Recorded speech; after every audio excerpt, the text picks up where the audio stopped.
de corazón.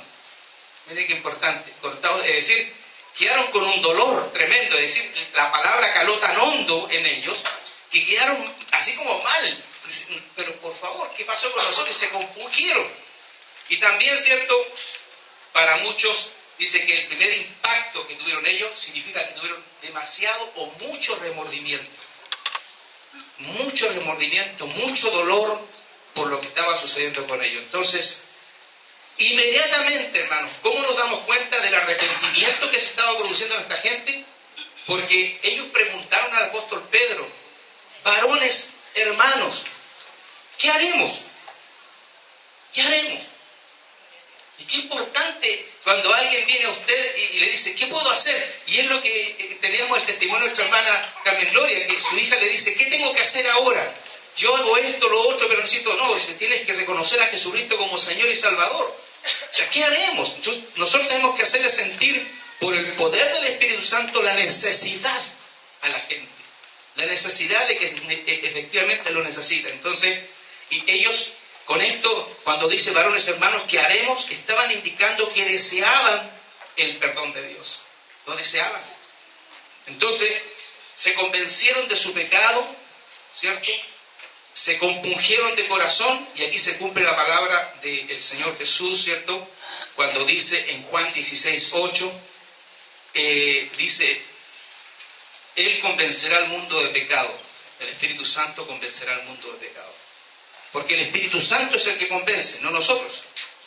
Ahora, hubo una respuesta. Después del que haremos, hubo una respuesta del apóstol Pedro. Mire el desarrollo que es importante de todo esto. Dice: arrepentíos y bautícese cada uno de vosotros en el nombre de Jesucristo. ¿Qué nos está diciendo eso? Y nos está enseñando a nosotros también. Hermano, la fe, escucha bien esto, no lo malinterpreten. La fe sola no es suficiente. Tiene que ver también con actos. Es decir, la fe, cuando dice una persona tengo fe, pero no actúa en eso. Por ejemplo, puede ser lo mismo que puede suceder con nosotros cuando alguien de repente hacemos un compromiso, como se dice, de buena fe con algo o con alguien, y no lo estamos haciendo en la práctica. Entonces esa fe es vana. Entonces aquí Pedro dio dos mandamientos prácticos. Primero, tienen que arrepentirse. Necesitamos arrepentimientos genuinos. ¿Cuántos están arrepentidos acá?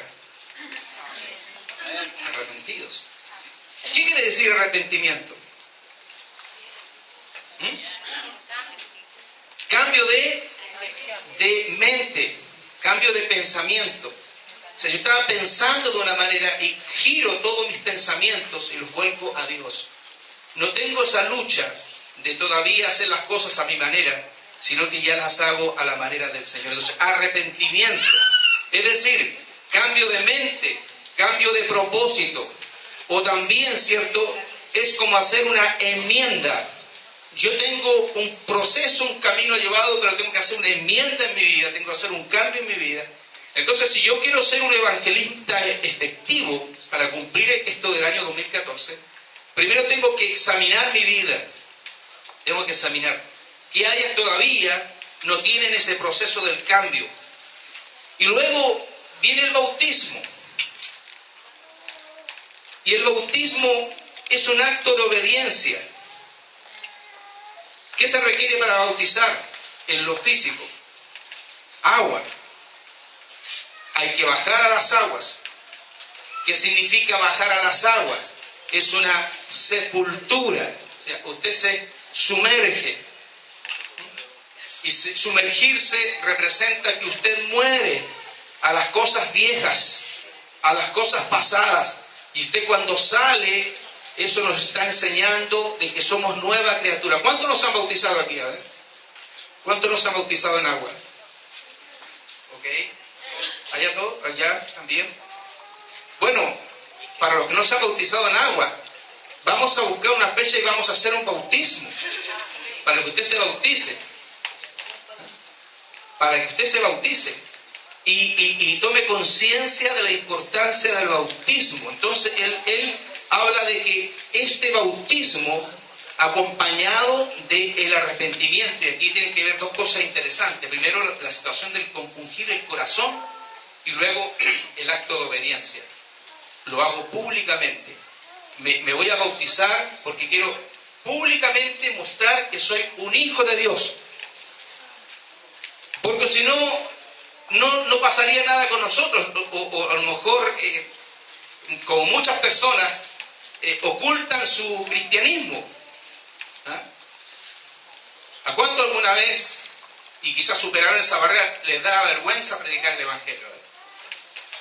¿A cuánto les da vergüenza? A mí también me daba vergüenza, hermano. Y Dios tuvo que tratar mi corazón. Y sabe que a mí, una de las oportunidades, que fue una prueba de fuego, como testimonio.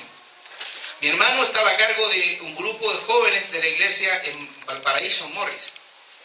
Y antes de la reunión de jóvenes se iba a la iglesia, a la Plaza O'Higgins, a predicar. Y mi hermano es bien metódico, y él ya tenía designadas a las personas para predicar. Y justo el que tenía designado primero, hermano, no fue. Y me dice, Bernardo, la oportunidad.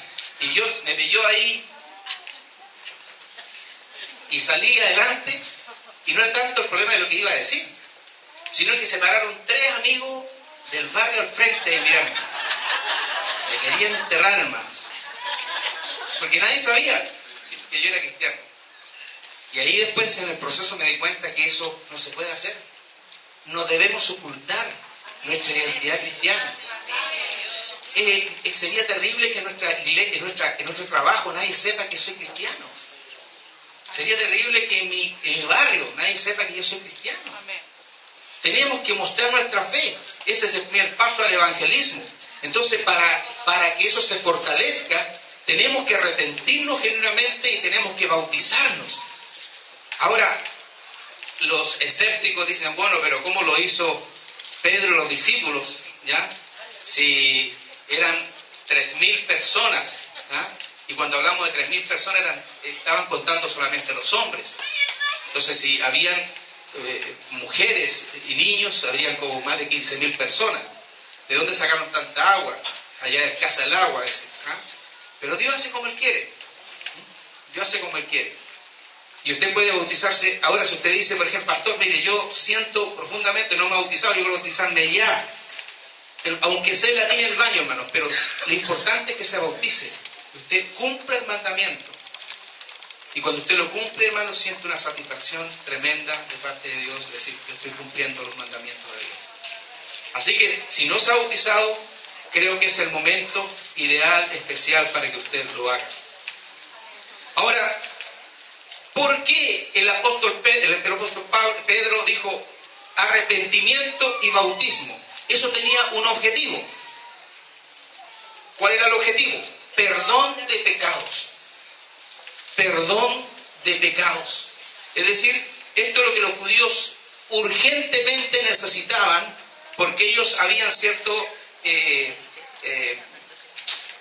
matado al Señor, ¿cierto? Él lo necesitaban ellos, pero también, ¿cierto?, era necesario para nosotros.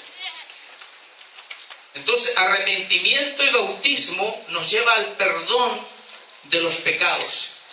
Al perdón de los pecados. Entonces, el perdón de pecados, hermanos, es la remisión de la culpa.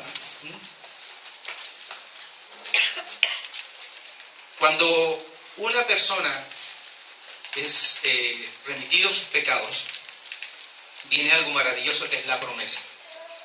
Y la promesa es, y recibiréis el don del Espíritu Santo. Recibiréis el don del Espíritu Santo. Hermano, este don del Espíritu Santo tiene que ver con algo muy importante en lo que nosotros creemos, en lo que nosotros profesamos. Nosotros creemos en el bautismo, en el Espíritu Santo, con evidencia, en hablar en nuevas lenguas. ¿Qué hace eso? ¿Cuál es el resultado? Usted dirá, entonces, aunque estoy convertido, yo no tengo al Espíritu Santo. Sí lo tiene, porque cuando usted recibió a Cristo, si lo ha recibido, Usted ya recibió al Espíritu Santo en sí, pero ahora viene la manifestación para el poder. ¿Qué dijo el Señor Jesús a los discípulos? Y recibiréis poder cuando haya venido sobre vosotros el Espíritu Santo. Y luego de eso dice, ahí ahora me seréis testigos, es decir, evangelistas, en Jerusalén, Judea, Samaria y hasta lo último de la tierra. Entonces, el Espíritu Santo, ¿cierto?, es el que nos capacita y nos da capacidad. ¿Cuántos que? Mire, si el Espíritu Santo lo que quiere darnos es la capacidad, porque aquí todos tenemos dones. Dígale del lado, ¿tú sabes que tienes dones? Dones. Y a lo mejor ni lo sabes. A lo mejor ni lo sabes. Hay gente que tiene don de sanidad. Hay gente que tiene dones sobrenaturales como la ciencia, la sabiduría. Hay gente que tiene don de milagros. Y podemos nombrar a los dones, pero la pregunta es, a lo mejor aquí usted tiene un don maravilloso para ejercerlo y está ahí dormido, no está siendo ejercido. Es decir, ¿dónde usted puede decir que lo estoy ocupando, pero los dones se ocupan en el cuerpo? Entonces yo le animo a que este año 2014 también sea el año de la manifestación del Espíritu Santo en su vida y los dones comiencen a trabajar fuertemente en todo su ser para bendición del cuerpo de Cristo. Entonces, ¿cuál fue el resultado de la testificación y de la exhortación? Pedro ya les había explicado lo que tenían que hacer, ahora les exhorta a obedecer, y dice así que los que recibieron la palabra fueron bautizados y se añadieron ese día a la iglesia, ¿cuántos? Como 3.000 personas. Oiga, qué tremenda cosecha. Qué tremenda cosecha. Como 3.000 personas. Entonces, aquí hay cosas importantes. Y no las olviden. Usted tiene que quedar claro con esto. Primero, hay una pregunta. Siempre cuando una persona tiene una necesidad espiritual, hay una pregunta. ¿Qué haremos? ¿Qué necesito? La pregunta nos trae a una respuesta. Y la respuesta es bautícese, o sea, arrepiéntase y bautícese. Esa es la respuesta. Arrepiéntase y bautícese. Y el objetivo es perdón de los pecados. Y la promesa es don del Espíritu Santo, ¿ya? Y el resultado es salvación. Salvación. Entonces, luego de la salvación, la gente es añadida a la iglesia. Hermano, yo quiero dejarle esta reflexión a usted y creo que aquí hay una alta responsabilidad de los líderes, de nosotros los pastores, con respecto a cómo muchas veces presentamos el Evangelio. Yo me temo que hay mucha gente en la iglesia que entra al cuerpo de Cristo con conceptos equivocados del Evangelio. Escucho mucho, por ejemplo, decir, si el Señor sana a mi hijo, yo voy a seguir. La pregunta es, ¿quién somos nosotros para tenerle condiciones a Dios? Nosotros no podemos ponerle condiciones, y cuando usted le dice a otro, sí, está bien, hazlo de esa manera, es como que le está abriendo la puerta para que la persona, inclusive es más, solamente tenga un evangelismo mediocre. Pero cuando una persona está compungido de corazón, cuando una persona se ha arrepentido, esa persona ya no es nunca más la misma persona. Cambia totalmente. Y nosotros tenemos que hacer eso. Tenemos que nosotros revisarnos cuánto estamos nosotros trabajando sobre nuestras vidas y cuánto tenemos que hacerlo con la gente, ¿cierto?, que realmente no conoce a Cristo, partiendo de nuestra familia. No quiero decir con esto que tenemos que meterle sustos, ni miedo, ni amedrentarlos por eso, pero sí tenemos que llamarlos al arrepentimiento, tenemos que llamarlos al cambio, tenemos que llamarlos a eso. Entonces, el evangelismo es fundamental. Y luego del evangelismo viene el discipulado, y que dice el 42, dice, perseveraban en la doctrina de los apóstoles, en la comunión unos con otros, en el partimiento del pan y en las oraciones. Estamos hablando de vida comunitaria, relaciones, unidad. Entonces allí es donde se forja el crecimiento, se forja el desarrollo. Comienza usted a crecer espiritualmente porque uno crece con la palabra, crece con la enseñanza, crece con todo eso. Tenemos que escudriñar las Escrituras, tenemos que tener nuestros momentos devocionales para que nuestro discipulado crezca. Y eso hará que en el poder del Espíritu Santo cosas grandes sucedan con nosotros. La iglesia tiene que ser activada, hermano. Mire, yo quiero decirles algo porque obviamente la fe y la determinación a estar en el cuerpo tiene que ver con cosas prácticas. Y el viernes tuvimos que turnarnos con Erika y ella vino a la actividad de 27 donde estuvo la red. ¿Cuánta gente había? ¿Ah? Habían como 5 iglesias, 5 congregaciones. Y no había 50 personas. Y de esta iglesia habían 15 o 13, no sé. Es decir, esperábamos una concurrencia mayor. Yo no le estoy diciendo a usted por qué no vino o no vino, pero yo creo que cuando uno tiene una necesidad de decir, yo quiero estar en el cuerpo, quiero estar con los hermanos, quiero participar, eso es lo que hace, hermanos, el desafío, porque mire, cuando hay pasión, uno le da prioridad a las cosas del reino de Dios. Amén. Amén. ¿Cuántos son casados acá? La mayoría. ¿Cuántos aman todavía a su esposa? A ver, los que están ahí, miren a su ojito, a su esposa. ¿Cuántos la aman? Yo llevo más de 50 años casado, parto con nada, voy por los 30 ya. ¿Cuántos aman a su esposa? ¿Y cuántas veces, lo digo porque también lo estoy diciendo para mí, hacía frío, estaba helado, caía la lluvia y ahí el tontón en la esquina esperando? ¿Pero por qué esperaba uno? Y a la hora. Porque amaba, porque tenía pasión. Claro, porque tenía pasión. Hermano, eso trasládelo a su vida, a la cosa espiritual.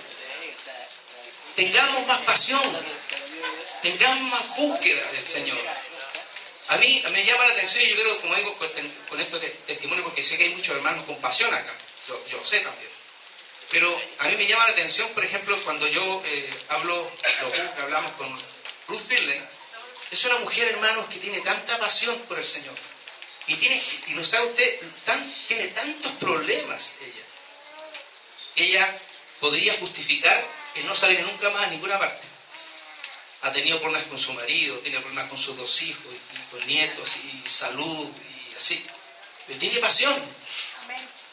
Hermano, 2014 debe ser un año donde amemos más a Dios, amemos más a la iglesia, amemos más a la gente. Yo sé que usted también, por lo menos también yo no acostumbro a salir de noche, me acostumbro a salir siempre temprano. Pero ayer me invitaron una familia, tu hermana de Erika nos invitó a servirnos algo, una cena. Y fuimos al Paraíso, y fuimos al Cerro Alegre, a un restaurante muy bonito, a comer. Y eran como las 12 cuando bajamos del Cerro Concepción, creo que es. Hermano, me sorprendió el Paraíso, de noche es otra cosa, es otra vida. Y anda la gente, los cabros, hacen fila para entrar a los pubs, a los discotecas y todo, hermano, pero es tremendo. Es tremendo cómo andan buscando diversión. Entonces, nuestras ciudades cambiaron. Valparaíso cambió, Viña del Mar cambió, Quilpué cambió, Villa Alemana cambió. Entonces, la iglesia necesita hacer algo. Pasión por las almas. Pasión por las almas. Pónganse en pie, vamos a orar al Señor. Hermano, queremos que tenga un buen año. La iglesia, que tenga un buen año. Tenemos... Y la verdad es que no es malo, porque somos cristianos y lo hacemos sanamente, pero si usted puede disfrutarlo con su familia o con otra familia, bonito. Algunos a lo mejor irán a los juegos, lo verán por televisión, o se quedarán en su casa, como lo hicieron en Navidad. Yo me quedé en mi casa. Pero en ese espíritu, siempre desafiándose y proyectándose para los nuevos años que vienen. Y es más, atrévase a hacer algo. A lo mejor si usted saluda a más de alguno acá, capaz que le diga a usted, oye, ¿tú vas a estar solo el año nuevo? Sí, parece que sí. Te invito a mi casa para que lo pasemos juntos. Sería un lindo gesto, una linda oportunidad para tener un hermano que esté con nosotros. Sería una linda bendición para compartir. Vamos a orar al Señor. Amén. Y vamos a pedirle ahí a mi papá que nos haga una oración de despedida, pero también agradecimiento de este año. Hermano, yo antes de orar quiero testificar. Yo trabajé 30 años en empresa de transporte y 700 hombres que trabajaban, choferes, eléctricos, mecánicos, me conocían a mí.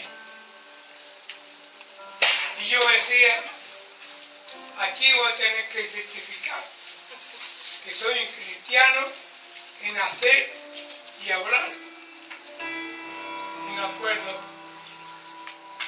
que chofer me dijo, ¿por qué le dicen a usted hermano? Todo hermano, es pariente de todos. Entonces dije yo, me dicen hermano porque soy hermano de Cristo.